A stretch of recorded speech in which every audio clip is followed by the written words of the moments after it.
Book EIG 18, The Fight with IRUS. Ulysses warns AMPHINOMUS. Penelope gets presents from the suitors. The braziers. Ulysses rebukes EURYMACHUS. Now there came a certain common tramp who used to go begging all over the city of Ithaca, and was notorious as an incorrigible glutton and drunkard. This man had no strength nor stay in him, but he was a great hulking fellow to look at. His real name, the one his mother gave him, was Arrhenius, but the young men of the place called him IRUS because he used to run errands for anyone who would send him. As soon as he came, he began to insult Ulysses, and to try and drive him out of his own house. "Be off, old man," he cried, "from the doorway, or you shall be dragged out neck and heels. Do you not see that they are all giving me the wink, and wanting me to turn you out by force? Only I do not like to do so. Get up then, and go of yourself, or we shall come to blows." Ulysses frowned on him and said, "My friend, I do you no manner of harm. People give you a great deal, but I am not jealous. There is room enough in this doorway for the pair of us, and you need not grudge me things that are not yours to give. You seem to be just such another tramp as myself, but perhaps the gods will give us better luck by and by. Do not, however, talk too much about fighting, or you will incense me, and old though I am, I shall cover your mouth and chest with blood. I shall have more peace tomorrow if I do, for you will not come to the house of Ulysses any more." IRUS was very angry and answered, "You filthy glutton, you run on trippingly like an old fish fag. I have a good mind to lay both hands about you, and knock your teeth out of your head like so many boar's tusks. Get ready, therefore, and let these people here stand by and look on. You will never be able to fight one who is so much younger than yourself." Thus roundly did they rate one another on the smooth pavement in front of the doorway, and when Antinous saw what was going on, he laughed heartily and said to the others, "This is the finest sport that you ever saw. Heaven never yet sent anything like it into this house. The stranger and IRUS have quarreled and are going to fight. Let us set them on to do so at once." The suitors all came up laughing, and gathered round the two ragged tramps. "Listen to me," said AMPHINOMUS. "There are some goat's paunches down at the fire, which we have filled with blood and fat and set aside for supper. He who is victorious and proves himself to be the better man shall have his pick of the lot. He shall be free of our table, and we will not allow any other beggar about the house at all."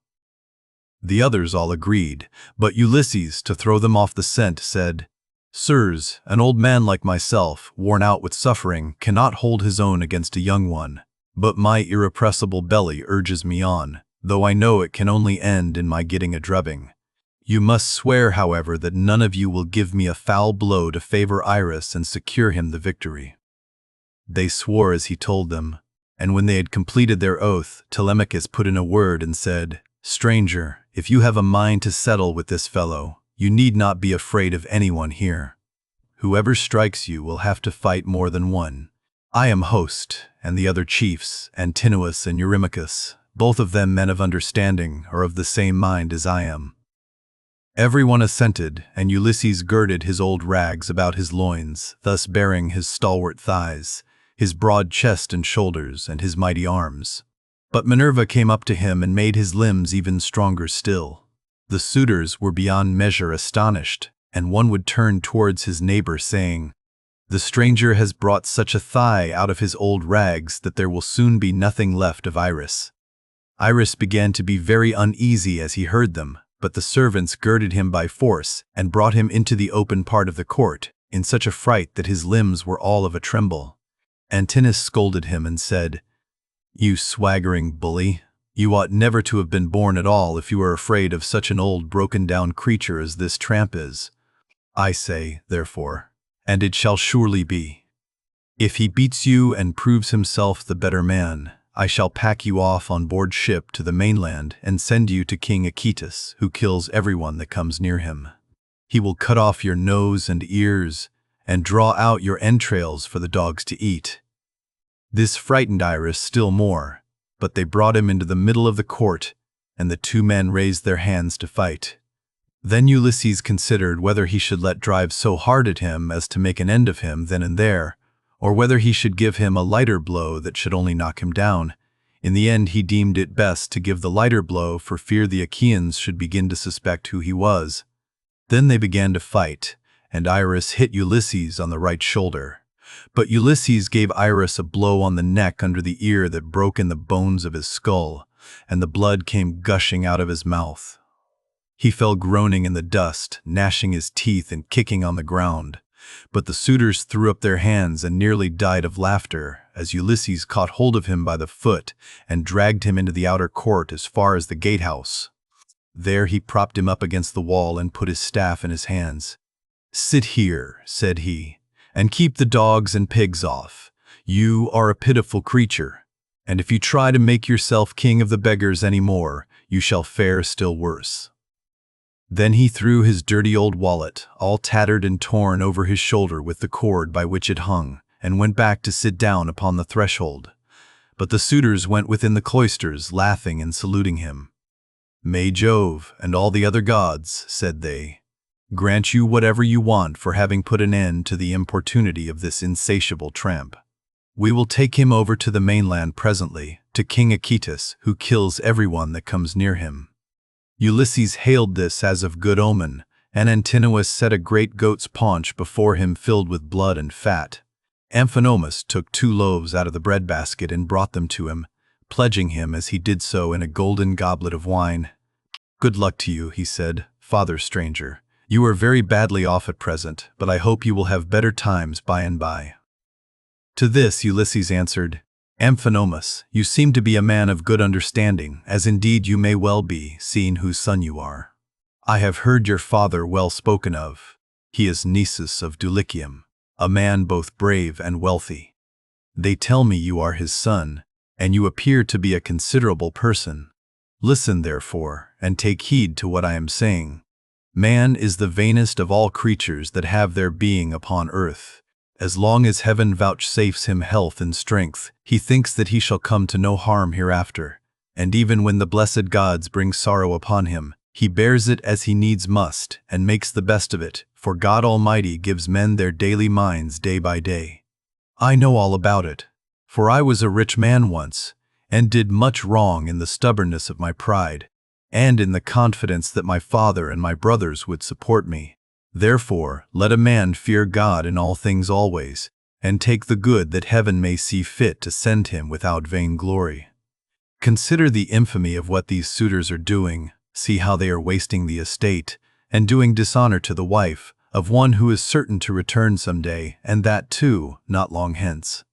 Nay, he will be here soon. May heaven send you home quietly first, that you may not meet with him in the day of his coming. For once he is here the suitors, and he will not part bloodlessly." With these words he made a drink offering, and when he had drunk he put the gold cup again into the hands of AMPHINOMUS, who walked away serious and bowing his head, for he foreboded evil. But even so, he did not escape destruction, for Minerva had doomed him to fall by the hand of Telemachus. So he took his seat again at the place from which he had come. Then Minerva put it into the mind of Penelope to show herself to the suitors, that she might make them still more enamored of her, and win still further honor from her son and husband. So she feigned a mocking laugh and said, "Eurynomy, I have changed my mind, and have a fancy to show myself to the suitors, although I detest them. I should like also to give my son a hint that he had better not have anything more to do with them. They speak fairly enough, but they mean mischief." "My dear child," answered Eurynomy, "all that you have said is true. Go and tell your son about it, but first wash yourself and anoint your face. Do not go about with your cheeks all covered with tears. It is not right that you should grieve so incessantly, for Telemachus, whom you always prayed that you might live to see with a beard, is already grown up." "I know, Eurynomy," replied Penelope, "that you mean well, but do not try and persuade me to wash and to anoint myself, for heaven robbed me of all my beauty on the day my husband sailed. Nevertheless, tell Autonoe and Hippodamia that I want them. They must be with me when I am in the cloister. I am not going among the men alone. It would not be proper for me to do so." On this, the old woman went out of the room to bid the maids go to their mistress. In the meantime, Minerva bethought her of another matter, and sent Penelope off into a sweet slumber. So she lay down on her couch, and her limbs became heavy with sleep. Then the goddess shed grace and beauty over her, that all the Achaeans might admire her. She washed her face with the ambrosial loveliness that Venus wears when she goes dancing with the Graces. She made her taller and of a more commanding figure, while as for her complexion, it was whiter than sawn ivory.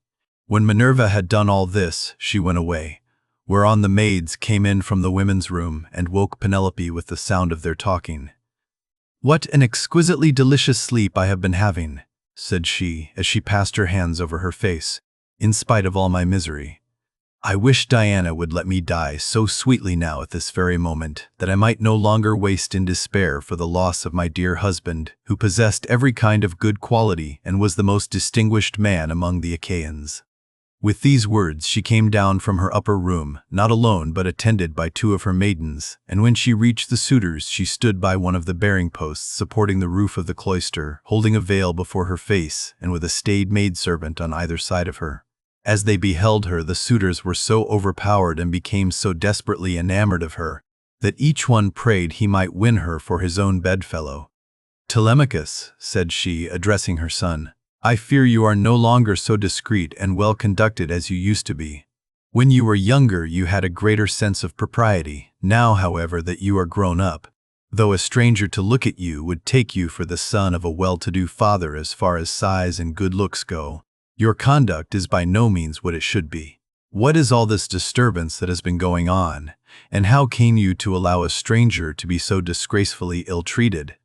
What would have happened if he had suffered serious injury while a suppliant in our house? Surely this would have been very discreditable to you." "I am not surprised, my dear mother, at your displeasure," replied Telemachus. "I understand all about it and know when things are not as they should be, which I could not do when I was younger. I cannot, however, behave with perfect propriety at all times. First one and then another of these wicked people here keeps driving me out of my mind, and I have no one to stand by me. After all, however, this fight between IRUS and the stranger did not turn out as the suitors meant it to do, for the stranger got the best of it. I wish Father Jove, Minerva, and Apollo would break the neck of every one of these wooers of yours, some inside the house and some out, and I wish they might all be as limp as IRUS is over yonder in the gate of the outer court. See how he nods his head like a drunken man. He has had such a thrashing that he cannot stand on his feet nor get back to his home, wherever that may be, for he has no strength left in him." Thus did they converse. Eurymachus then came up and said, "Queen Penelope, daughter of Icarius, if all the Achaeans and Iasian Argos could see you at this moment, you would have still more suitors in your house by tomorrow morning, for you are the most admirable woman in the whole world, both as regards personal beauty and strength of understanding." To this Penelope replied, "Eurymachus, heaven robbed me of all my beauty, whether of face or figure, when the Argives set sail for Troy and my dear husband with them. If he were to return and look after my affairs, I should both be more respected and show a better presence to the world. As it is, I am oppressed with care, and with the afflictions which heaven has seen fit to heap upon me. My husband foresaw it all, and when he was leaving home he took my right wrist in his hand. 'Wife,' he said, 'we shall not all of us come safe home from Troy, for the Trojans fight well both with bow and spear. They are excellent also at fighting from chariots, and nothing decides the issue of a fight sooner than this. I know not, therefore, whether heaven will send me back to you, or whether I may not fall over there at Troy. In the meantime, do you look after things here. Take care of my father and mother as at present, and even more so during my absence. But when you see our son growing a beard, then marry whom you will, and leave this your present home.' This is what he said, and now it is all coming true. A night will come when I shall have to yield myself to a marriage which I detest, for Jove has taken from me all hope of happiness. This further grief, moreover, cuts me to the very heart. You suitors are not wooing me after the custom of my country. When men are courting a woman who they think will be a good wife to them and who is of noble birth, and when they are each trying to win her for himself, they usually bring oxen and sheep to feast the friends of the lady, and they make her magnificent presents, instead of eating up other people's property without paying for it." This was what she said, and Ulysses was glad when he heard her trying to get presents out of the suitors, and flattering them with fair words which he knew she did not mean. Then Antinous said, "Queen Penelope, daughter of Icarius, take as many presents as you please from anyone who will give them to you. It is not well to refuse a present, but we will not go about our business nor stir from where we are, till you have married the best man among us, whoever he may be." The others applauded what Antinous had said, and each one sent his servant to bring his present. Antinous' man returned with a large and lovely dress most exquisitely embroidered. It had 12 beautifully made brooch pins of pure gold with which to fasten it. Eurymachus immediately brought her a magnificent chain of gold and amber beads that gleamed like sunlight. Eurydamas's 2 men returned with some earrings fashioned into 3 brilliant pendants, which glistened most beautifully, while King Pisander, son of Polyctor, gave her a necklace of the rarest workmanship, and everyone else brought her a beautiful present of some kind. Then the queen went back to her room upstairs, and her maids brought the presents after her. Meanwhile, the suitors took to singing and dancing, and stayed till evening came. They danced and sang till it grew dark. They then brought in 3 braziers to give light, and piled them up with chopped firewood very old and dry, and they lit torches from them, which the maids held up turn and turn about. Then Ulysses said, "Maids, servants of Ulysses, who has so long been absent, go to the queen inside the house, sit with her and amuse her, or spin and pick wool. I will hold the light for all these people. They may stay till morning, but shall not beat me, for I can stand a great deal." The maids looked at one another and laughed, while pretty Melantho began to jibe at him contemptuously. She was daughter to Dolius, but had been brought up by Penelope, who used to give her toys to play with and looked after her when she was a child. But in spite of all this, she showed no consideration for the sorrows of her mistress, and used to misconduct herself with Eurymachus, with whom she was in love. "Poor wretch," said she, "are you gone clean out of your mind? Go and sleep in some smithy, or place of public gossips, instead of chattering here. Are you not ashamed of opening your mouth before your betters, so many of them too? Has the wine been getting into your head, or do you always babble in this way? You seem to have lost your wits because you beat the tramp IRUS. Take care that a better man than he does not come and cudgel you about the head till he pack you bleeding out of the house." "Vixen," replied Ulysses, scowling at her, "I will go and tell Telemachus what you have been saying, and he will have you torn limb from limb." With these words he scared the women, and they went off into the body of the house. They trembled all over, for they thought he would do as he said. But Ulysses took his stand near the burning braziers, holding up torches and looking at the people, brooding the while on things that should surely come to pass. But Minerva would not let the suitors for one moment cease their insolence, for she wanted Ulysses to become even more bitter against them. She therefore set Eurymachus, son of Polybus, on to gibe at him, which made the others laugh. "Listen to me," said he, "you suitors of Queen Penelope, that I may speak even as I am minded. It is not for nothing that this man has come to the house of Ulysses. I believe the light has not been coming from the torches, but from his own head, for his hair is all gone, every bit of it." Then turning to Ulysses he said, "Stranger, will you work as a servant, if I send you to the wolds and see that you are well paid? Can you build a stone fence or plant trees? I will have you fed all the year round, and will find you in shoes and clothing. Will you go then? Not you, for you have got into bad ways, and do not want to work. You had rather fill your belly by going round the country begging." "Eurymachus," answered Ulysses, "if you and I were to work one against the other in early summer when the days are at their longest, give me a good scythe, and take another yourself, and let us see which will last the longer or mow the stronger, from dawn till dark when the mowing grass is about. Or, if you will plow against me, let us each take a yoke of tawny oxen, well mated and of great strength and endurance. Turn me into a 4-acre field, and see whether you or I can drive the straighter furrow. If, again, war were to break out this day, give me a shield, a couple of spears, and a helmet fitting well upon my temples. You would find me foremost in the fray, and would cease your jibes about my belly. You are insolent and cruel, and think yourself a great man because you live in a little world, and that a bad one. If Ulysses comes to his own again, the doors of his house are wide, but you will find them narrow when you try to fly through them." Eurymachus was furious at all this. He scowled at him and cried, "You wretch, I will soon pay you out for daring to say such things to me, and in public too. Has the wine been getting into your head, or do you always babble in this way? You seem to have lost your wits because you beat the Trambyris." With this he caught hold of a footstool, but Ulysses sought protection at the knees of AMPHINOMUS of Dulichium, for he was afraid. The stool hit the cupbearer on his right hand and knocked him down. The man fell with a cry flat on his back, and his wine jug fell ringing to the ground. The suitors in the covered cloister were now in an uproar, and one would turn towards his neighbor saying, "I wish the stranger had gone somewhere else. Bad luck to him for all the trouble he gives us. We cannot permit such disturbance about a beggar.